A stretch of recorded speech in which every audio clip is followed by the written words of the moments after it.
Hello students. सो हम vector product पढ़ रहे थे। वेक्टर प्रोडक्ट हम दो तरीके से करते हैं, एक तो स्केलर और एक product of vector.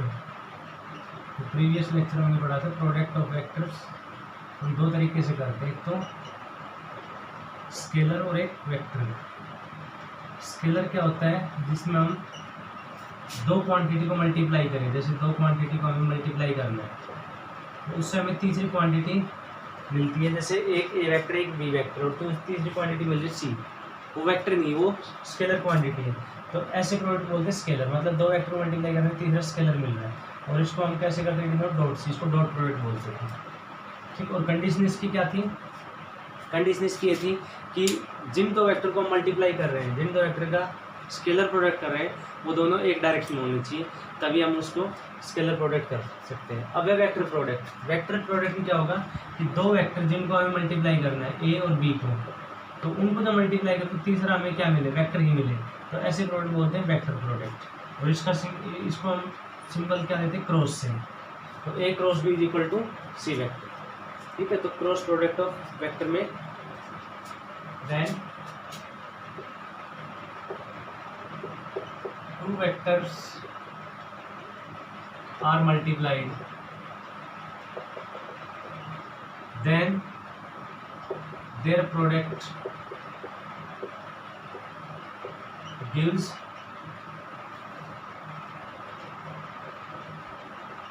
vector quantity also। मतलब वो भी क्या दे, वेक्टर क्वांटिटी ही दे। then this product is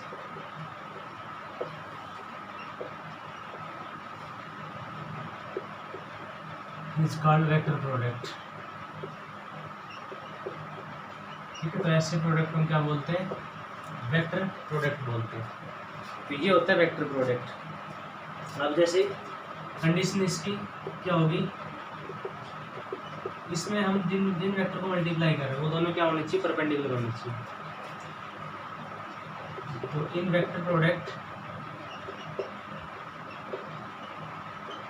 the two vectors which are multiplied, the two vectors which are multiplied are perpendicular to each other।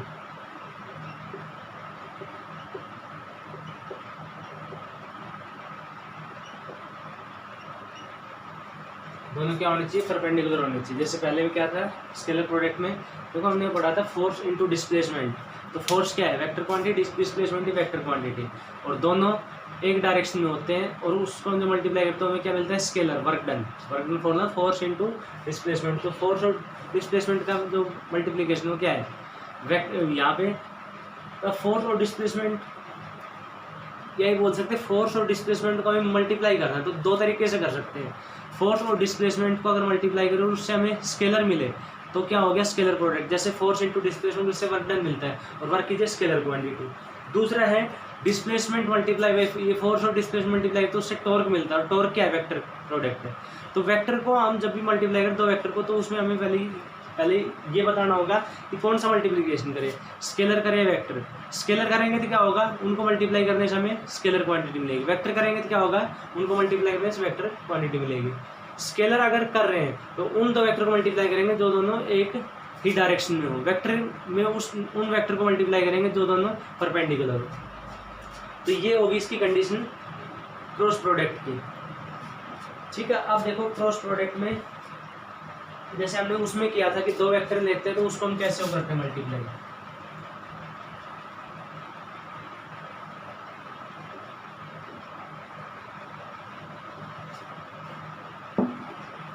जैसे ये एक वेक्टर है ए वेक्टर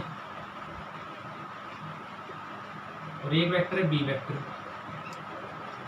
दोनों बीच में एंगल थीटा है और हमसे बोल दिया इनका ए क्रॉस बी करो। तो ए क्रॉस बी के लिए कंडीशन देखेंगे कि दोनों वेक्टर परपेंडिकुलर होने चाहिए, लेकिन परपेंडिकुलर नहीं है। तो परपेंडिकुलर नहीं है, हम क्या करते हैं, कंपोनेंट इसके कर लेते हैं। तो पहले क्या करेंगे, बाई रिजॉल्विंग बी को तोड़ते हैं, B vector in its rectangular components. पहले हम बी को तोड़ते हैं, जैसे कल हमने किया था स्केलर के लिए। तो ये तो हो गया ए वेक्टर, ये हो गया बी वेक्टर, दोनों के बीच में एंगल थीटा। तो हम यहाँ पे बी को तोड़ते हैं, तो बी वेक्टर है, इसको हमने एक तो ए के अलोंग इसमें ले लिया, ए के अलोंग ले लिया बी कोस थीटा, क्योंकि जिस साइड थीटा उस साइड कोस होता है। दूसरा ले लिया किसके, इसके परपेंडिकुलर ले लिया ए के, ये हो गया बी साइन थीटा। तो एक तरीका तो ये है इसको तोड़ने का, एक तरीका तो ये है, ठीक है। एक तरीका तो ये हो गया कि इसको हमने तोड़ा बी वेक्टर को अलोंग ए और फिर इसके परपेंडिकुलर बी साइन थीटा, तो दोनों क्या हो गए रेक्टेंगल। दूसरा तरीका क्या था कि ये बी कोस थीटा और ये हमने ले लिया बी साइन थीटा, ठीक है। ट्राइंगल ला से this vector plus this vector, इससे बी मिलेगा। तो बी हमें किससे मिलेगा, B cos theta plus B sine theta. तो हम ये कह सकते हैं कि इन दोनों से मिलकर क्या बन रहा है, बी मिल रहा है। तो ये दोनों इसके क्या है, कंपोनेंट है, ठीक है। तो किसी मेथड से कर सकते हो हम यहाँ पे पैरेललोग्राम ला से इसके कंपोनेंट कर दिए, बी साइन थीटा और बी कोस थीटा। जिस साइड थीटा हो तो उस साइड कोस आता है, जिस साइड थीटा नहीं तो उस साइड साइन आता है। अब देखो हमें ए और बी की मल्टीप्लाई, तो ए और बी हमें वो लेने तो दोनों परपेंडिकुलर। तो देखो एक ये तो ये रहा, और ए के परपेंडिकुलर बी कौन सा है, ये है बी साइन थीटा, उसके कंपोनेंट। तो हम यहाँ पे ए क्रॉस बी करेंगे तो क्या होगा, ए तो है ही, और दूसरा वेक्टर क्या है, बी साइन थीटा। तो ये होगा ए बी साइन थीटा। जैसे उसमें क्या कर रहे थे हम, उसी मल्टीप्लिकेशन कर, तो ए और ए के अलोंग कंपोनेंट कौन सा था, बी का, बी कोस थीटा, तो ए बी कोस थीटा आया था। तो ये हो गया ए बी साइन थीटा। लेकिन अब इसमें एक चीज़ ये है कि इन दोनों को जब मल्टीप्लाई कर रहे हैं तो तीसरी क्वांटिटी क्या मिल रही है हमें, वेक्टर मिल रही है। उसमें तो क्या मिल रही थी, ये मिल रही थी स्केलर मिल रही थी। तो स्केलर कोई डायरेक्शन नहीं होती, तो हमें क्या क्या लिखना पड़ता था, direct magnitude A B cos theta. लेकिन यहाँ पे हमें यहाँ डायरेक्शन भी इसकी ये लेनी पड़ेगी। तो डायरेक्शन इसकी क्या होती है, अब इसकी डायरेक्शन होती है ए और बी वेक्टर के, ए और बी वेक्टर, जैसे ए वेक्टर ये हो गया, बी वेक्टर ये हो गया, तो इसके नॉर्मल होगी, ठीक है। तो इसलिए हम यहाँ पे जब नॉर्मल के लिए एन वेक्टर यूज करते हैं, यूनिट वेक्टर, क्योंकि यूनिट वेक्टर हम किसके लिए यूज करते हैं, unit vector, unit vector is use for direction. तो ये तो इसमें शो करें किसको, मैग्नीट्यूड को, ठीक है। और ये जो है यूनिट वेक्टर ये किसको शो कर रहा है, ये डायरेक्शन को। एन मतलब नॉर्मल, इसके ए और बी के नॉर्मल, ठीक है। और ये यूनिट वेक्टर इसमें बता रहा है, तो यहाँ पे हम लिख लेते हैं N vector, it represents direction of A cross B which is perpendicular to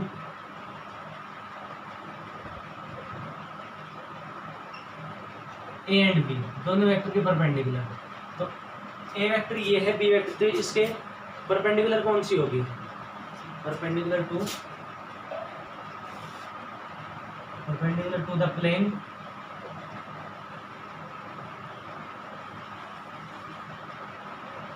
containing A and B. देखो यहाँ पे ए और बी किस प्लेन बन, जैसे ये एक्स एक्सिस लेते हैं, ये वाई लेते हैं, तो ये एक्सिस को एक्स वाई प्लेन हो गया। तो इस प्लेन के परपेंडिकुलर, इस प्लेन के परपेंडिकुलर मतलब ये बोर्ड के परपेंडिकुलर क्या होगा, या तो बाहर की तरफ या अंदर की तरफ। तो इसका मतलब नॉर्मल या तो बाहर की तरफ होगा या अंदर की तरफ, ठीक है। वो चीज़ तो हम इसमें रूल जब पढ़ेंगे तब इसमें देखेंगे अभी कि बाहर की तरफ होगा अंदर। तो इसमें मेन तो हमें याद रखना है कि ए वेक्टर मान लो ये है, बी वेक्टर ये है, ए वेक्टर एक्स डायरेक्शन में, बी वेक्टर है वाई डायरेक्शन में, ठीक है। तो तीसरा जो वेक्टर इनका आएगा ए बी साइन थीटा, वो कौन साइड होगा, वो इनके परपेंडिकुलर यानी कि जेड डायरेक्शन में। तो ये हमें याद रखना है। यही बोल सकते हैं एक आई कैप में हो गया, एक जे कैप में, तो उनका जो आएगा रिजल्टेंट वो क्या रहेगा, के कैप रहेगा। वो हमें देखना प्लस के हो गया माइनस के, उसके लिए हम रूल पढ़ेंगे। तो ये हो गया ए क्रॉस बी। अब देखो पहले तो हमने इसके किए कंपोनेंट, अब करते हैं कंपोनेंट किसके, इसमें हमने किया बी को रिजोल्व करते हैं by resolving A in its rectangular components. यानी अब हम तोड़ते हैं ए को, तो ये वेक्टर था ए और ये वेक्टर बी है। तो हमने ए को तोड़ दिया, एक तो अलोंग बी, तो अलोंग बी तो ये हो गया, अलोंग बी कौन सा होगा, ए कोस थीटा, और एक perpendicular to B, perpendicular to B ये हो गया, ये हो गया ए साइन थीटा। तो अब हमने ए को तोड़ लिया, देखो ये ए वेक्टर है, इसको तोड़ लिया, एक तो along B A cos theta और एक perpendicular to B A sine theta. अब हमें मल्टीप्लाई किस किस को करना है, ए क्रॉस बी के लिए मल्टीप्लाई किसको करना है, उन वेक्टर को मल्टीप्लाई जो परपेंडिकुलर हो। तो यहाँ पे ए के, ये बी के परपेंडिकुलर ए का कौन सा है, ए साइन थीटा, तो इसको क्या लिख लेंगे, बी ए साइन थीटा, वही आएगा ए बी साइन थीटा। लेकिन ये एक क्रॉस प्रोडक्ट में जब मल्टीप्लाई तो उससे क्या मिलती है हमें, वेक्टर क्वांटिटी। तो वेक्टर क्वांटिटी की या डायरेक्शन होती है, तो इसकी जो डायरेक्शन होगी वो क्या है, वो हमने बता दिया, इसके परपेंडिकुलर, तो एन वेक्टर होगी, ठीक है। Normal to, perpendicular to the plane या नॉर्मल टू द प्लेन, इसलिए हम यूज करते हैं एन वेक्टर, क्योंकि यूनिट वेक्टर हम किस लिए यूज करते हैं, डायरेक्शन देने के लिए। तो यहाँ पे डायरेक्शन की जरूरत हमें क्यों पड़ी, क्योंकि यहाँ पे वेक्टर प्रोडक्ट कर रहे हैं, तो वेक्टर प्रोडक्ट करेंगे तो तीसरी क्वांटिटी हमें क्या मिलेगी, वेक्टर मिलेगी। तो उसकी क्या होनी चाहिए, डायरेक्शन। उसकी डायरेक्शन के लिए हमने क्या यूज किया, यूनिट वेक्टर। यूनिट वेक्टर क्या यूज किया, एन। एन मतलब normal to the plane containing A and B, A और बी जिस प्लेन में है उसके नॉर्मल। अब बारी आती है, ये नॉर्मल अंदर की तरफ भी हो सकता है, बाहर भी हो सकता है। जैसे मान लो ये वेक्टर है ए और बी, तो ये किस प्लेन में, एक्स वाई प्लेन में, तो इसके तो इससे नॉर्मल क्या होगा, या तो बाहर की तरफ या अंदर की तरफ, ठीक है। तो वो हमें देखना है किस साइड हमें लेना है। तो ये हो गया मैग्नीट्यूड और डायरेक्शन इसकी। अब डायरेक्शन के लिए, ठीक है, ये इंपॉर्टेंट पॉइंट है कि डायरेक्शन इसकी क्या होगी, हमेशा perpendicular to plane containing A and B, A और बी जिस प्लेन में उसके परपेंडिकुलर, ठीक है। अब जैसे हम पढ़ेंगे, रूल पढ़ेंगे, तो सिचुएशन और हो जाएगी क्लियर इसमें।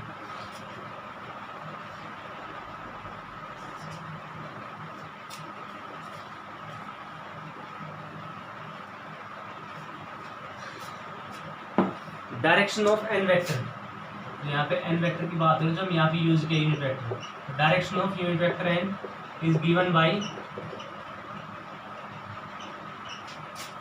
Right hand rule.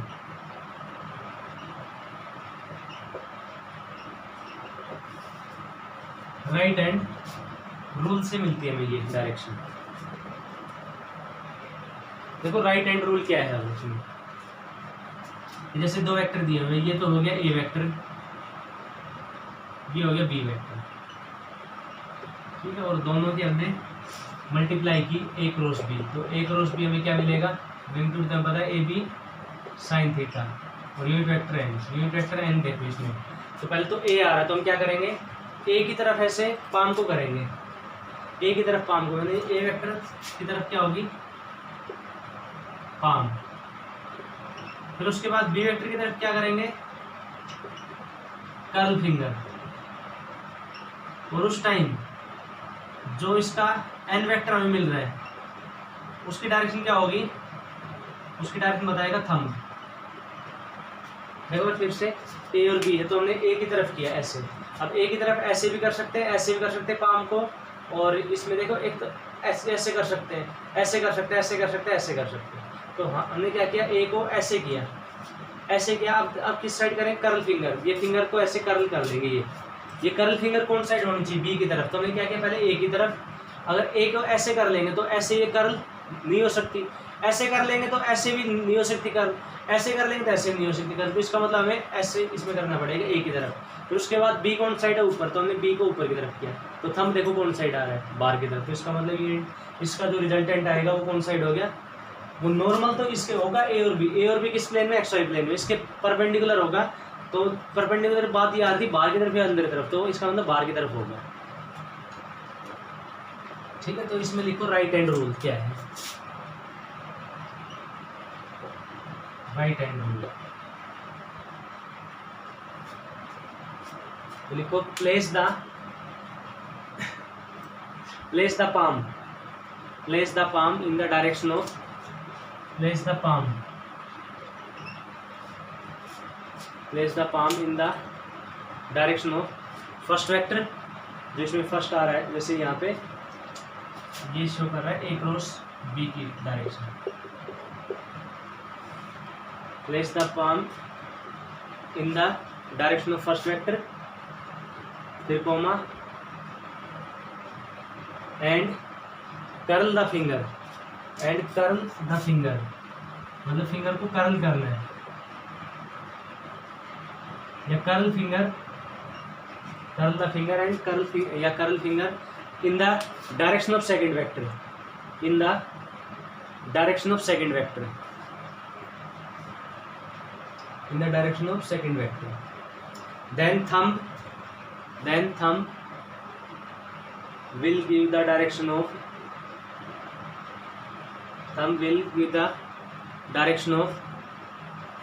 product of first and second vector.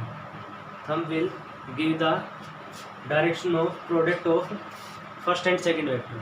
मतलब थंब क्या बताएगा, फर्स्ट और सेकंड वेक्टर का प्रोडक्ट बताएगा। तो इसमें ये हो गया।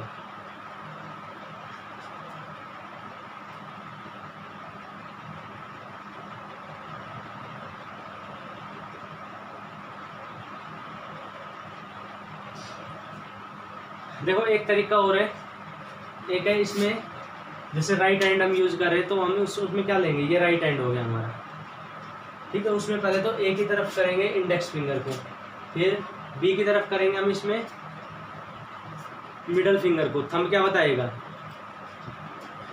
Direction of A cross B. अगर हम ऐसे नहीं कर सकते, पाम वगैरह नहीं कर सकते, तो हम क्या करेंगे, इंडेक्स फिंगर, ठीक है। हम राइट हैंड यूज करेंगे, राइट हैंड रूल। तो उसमें क्या करेंगे, इंडेक्स फिंगर को हम किस साइड करेंगे, इंडेक्स फिंगर को फर्स्ट वेक्टर की तरफ, जो वेक्टर इसमें पहले आ रहा है। जैसे ए क्रॉस बी है तो ए की तरफ, बी क्रॉस है तो बी की तरफ, तो फर्स्ट इंडेक्स फिंगर को कर दिया फर्स्ट वेक्टर की तरफ। उसके बाद मिडल फिंगर किस साइड करेंगे, मिडल फिंगर को सेकंड वेक्टर की तरफ।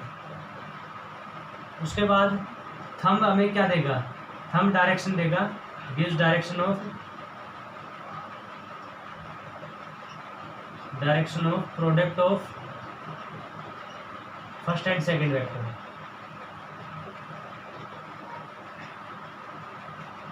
जैसे पाम से हमने किया था यहाँ पे ए की तरफ, फिर बी ऊपर ऐसे किया था, हम बाहर की तरफ है। दूसरा इसमें करेंगे इंडेक्स फिंगर में, इंडेक्स फिंगर को फर्स्ट वेक्टर की तरफ, उसके बाद मिडिल फिंगर को सेकंड वेक्टर की तरफ। सेकंड थंब कौन साइड आ रहा है, ये तीनों क्या होनी चाहिए, परपेंडिकुलर। तो देखो ए की तरफ किया, फिर दूसरे में बी की तरफ किया, तीसरा जेड की तरफ किया। तो इसमें इस प्लेन में ए और बी है और उसके क्या आ रहा है, परपेंडिकुलर आ रहा है। तो ये हो गया इसकी डायरेक्शन के लिए, ठीक है। तो direction of N vector is given by right hand rule.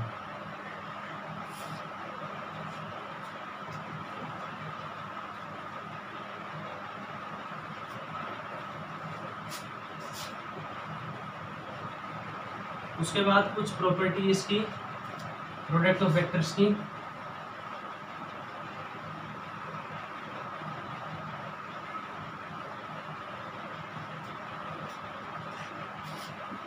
देखो उससे पहले एक चीज और, इसमें हम लेते हैं एक एग्जांपल।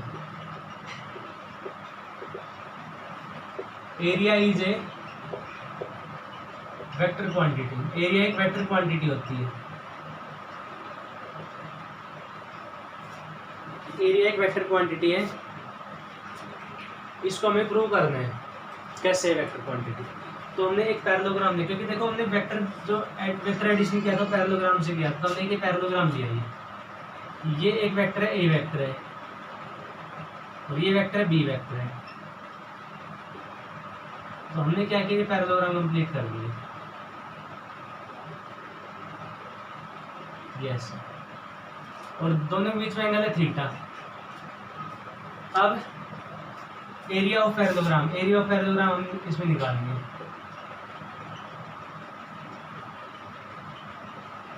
तो एरिया ऑफ पैरेललोग्राम क्या फॉर्मूला होता है, बेस इनटू हाइट। तो बेस तो हमें पता है वो कितना है, ए है। हाइट के लिए क्या करेंगे, यहाँ से हम परपेंडिकुलर डाल देंगे, ये हमने परपेंडिकुलर डाल दिया। तो अब जैसे ये पी पॉइंट हो गया, ये क्यू पॉइंट हो गया, ये आर पॉइंट हो गया, ये एस पॉइंट हो गया। तो हम लेते हैं ट्राइंगल, ये टी हो गया। तो हम लेते हैं ट्राइंगल, इसमें पी क्यू टी, ये ट्राइंगल। तो इसमें हम इसकी वैल्यू निकालते हैं, पी टी की वैल्यू। तो पी टी की वैल्यू क्या आएगी, ये बी है तो ये आएगी बी कोस थीटा, और ये आएगी बी साइन थीटा।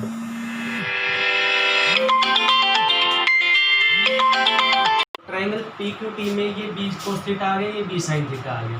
अब एरिया ऑफ पैरेललोग्राम, एरिया हमें निकालना है, तो A is equal to base, base तो क्या इसका ए वेक्टर है, ठीक है, और हाइट, हाइट अब ये आ गई बी साइन थीटा, ये वेक्टर हो गया,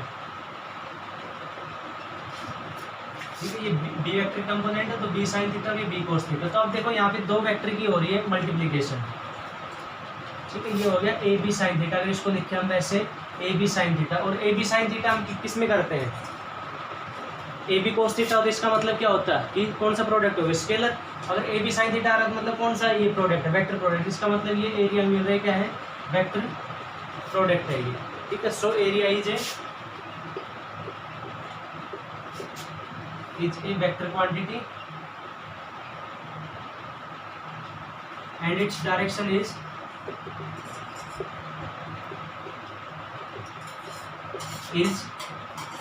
परपेंडिकुलर टू द सरफेस या नॉर्मल टू द सरफेस, जो सरफेस उसके क्या होगी नॉर्मल। जैसे ये बोर्ड है, इसका एरिया देखेंगे तो लेंथ और ब्रेड, तो इसके एरिया क्या होगा परपेंडिकुलर होगा, ठीक है। जैसे लेंथ इंटू ब्रेड करेंगे, एरिया जैसे हम करेंगे रेक्टेंगल का, तो लेंथ इंटू ब्रेड, तो लेंथ भी एक वेक्टर क्वांटिटी है, ब्रेड भी एक वेक्टर क्वांटिटी है, क्योंकि लेंथ की डायरेक्शन होगी जैसे पी टू एस, जैसे यहाँ पे पॉइंट का नाम ले रहे ए बी सी डी, तो लेंथ ए टू बी होगी और ब्रेड ए टू डी होगी ऐसे। तो इसका मतलब ये दोनों वेक्टर क्वांटिटी और वेक्टर क्वांटिटी को मल्टीप्लाई तो उससे क्या मिलेगा हमें, वेक्टर ही मिलेगा, क्योंकि एरिया इज वेक्टर क्वांटिटी। तो एरिया की डायरेक्शन कैसे निकालना, पहले एल की तरफ करेंगे फिर बी की तरफ करेंगे। जैसे ये बोर्ड है तो इसके लेंथ की तरफ किया, फिर ब्रेड की तरफ किया हाथ को हमने, तो थंब कौन साइड आ रहा है बाहर की तरफ, इसका मतलब एरिया वेक्टर बाहर की तरफ है, which is normal to the surface. तो हमेशा एरिया वेक्टर परपेंडिकुलर होगा। जैसे इसका है एरिया, ये डस्टर है, इसका एरिया निकाल, तो ये लेंथ होगी, ये ब्रेड, तो इसका एरिया क्या होगा लेंथ इंटू ब्रेड, और डायरेक्शन उसकी क्या होगी हमेशा परपेंडिकुलर टू द सरफेस, ये ऐसे, ठीक है। तो ये हो गया एरिया इज वेक्टर। अब इसको हम पढ़ते इसलिए क्योंकि आगे जैसे 12th क्लास में हम एक चीज़ पढ़ेंगे एरिया वेक्टर, काफ़ी जगह इलेक्ट्रिक फ्लक्स, मैग्नेटिक फ्लक्स, तो उसमें एरिया वेक्टर यूज होता है, ठीक है। इसलिए हम पढ़ते हैं कि area is a vector quantity. उसके बाद आता है वॉल्यूम। वॉल्यूम एक स्केलर क्वांटिटी है,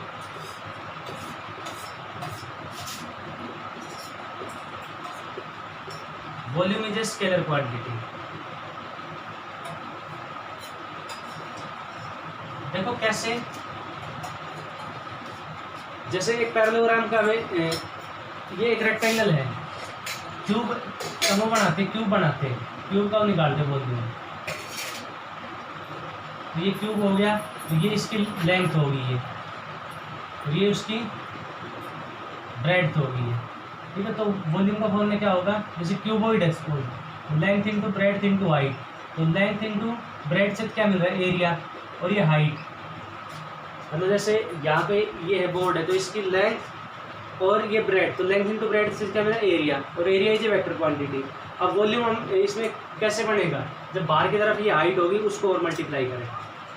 जैसे ये देखो एक सरफेस है, ठीक है, जैसे ये है, ये सिलेंडर है, तो इसका एरिया हमें निकालना है। तो एरिया इसका क्या होता है, जैसे इसका वॉल्यूम क्या होता है पाई आर स्क्वायर इंटू एच, तो पाई आर स्क्वायर क्या इसका एरिया, किसका इसका, ठीक है।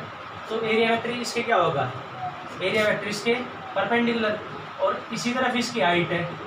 तो अब देखो हमें यहाँ पे एरिया वेक्टर तो इसका ये हो गया, और ये होगी हाइट, तो एरिया वेक्टर और हाइट को हमें मल्टीप्लाई करें, तो एरिया वेक्टर और हाइट दोनों क्या है, ये एक डायरेक्शन में ही है। देखो हाइट भी ऊपर है, एरिया वेक्टर इस साइड, तो एक डायरेक्शन के वेक्टर को जब मल्टीप्लाई करते हैं तो उससे क्या मिलती है हमें, स्केलर क्वांटिटी। पीछे पढ़ा था स्केलर प्रोडक्ट क्या होता है, उन वेक्टर को मल्टीप्लाई करते हैं जो दोनों एक डायरेक्शन में, तो यहाँ पे एरिया वेक्टर और ये हाइट दोनों एक ही उसमें डायरेक्शन में, इसलिए क्या होगी स्केलर क्वांटिटी। तो volume is a scalar quantity, कारण बिकॉज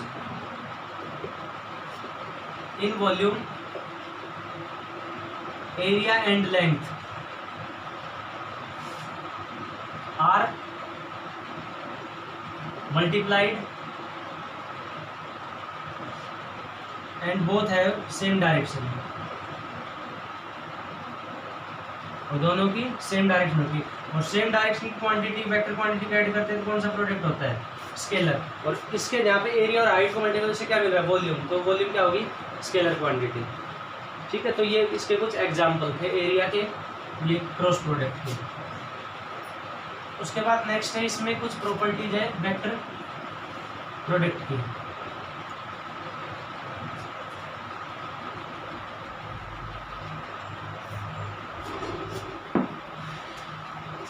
जैसे ए क्रॉस बी हम करेंगे तो क्या आएगा, जैसे ये हमने वेक्टर लिया, ए वेक्टर है और ये है बी वेक्टर है, तो हमने ए क्रॉस बी किया, तो ए क्रॉस बी के लिए इसकी जो आएगी वैल्यू वो क्या आएगी, ए बी साइन थीटा, और डायरेक्शन के लिए N vector, N is normal to A and B. अब इसकी डायरेक्शन निकालते हो, डायरेक्शन कैसे निकालेंगे, ए वेक्टर इधर रखा फिर बी की तरफ किया आपने कर्व फिंगर, तो थंब किस साइड आ रहा है, बाहर की तरफ। उसके बाद ए यहाँ पे निकालते बी क्रॉस ए, तो बी क्रॉस ए निकालेंगे क्या होगा, वही A B sine theta unit vector N.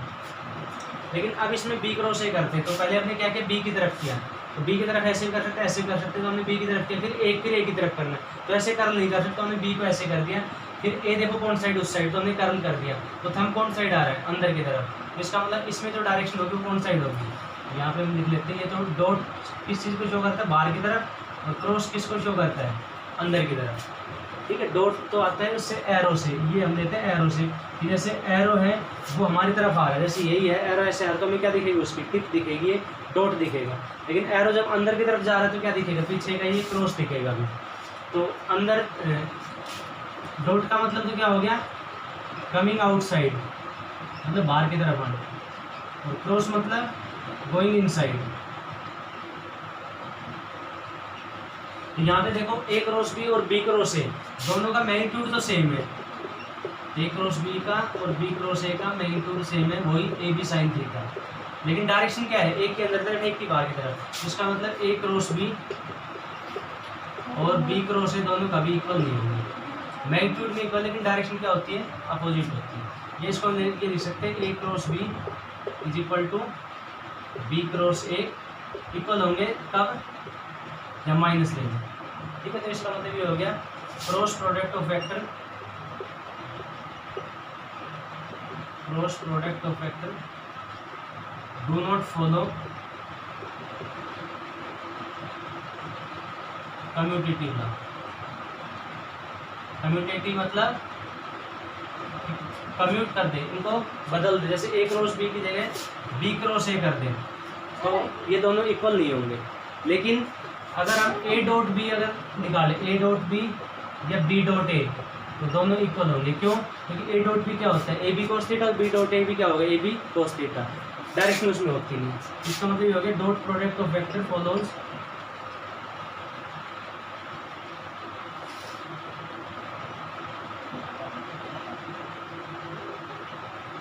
follows commutative law।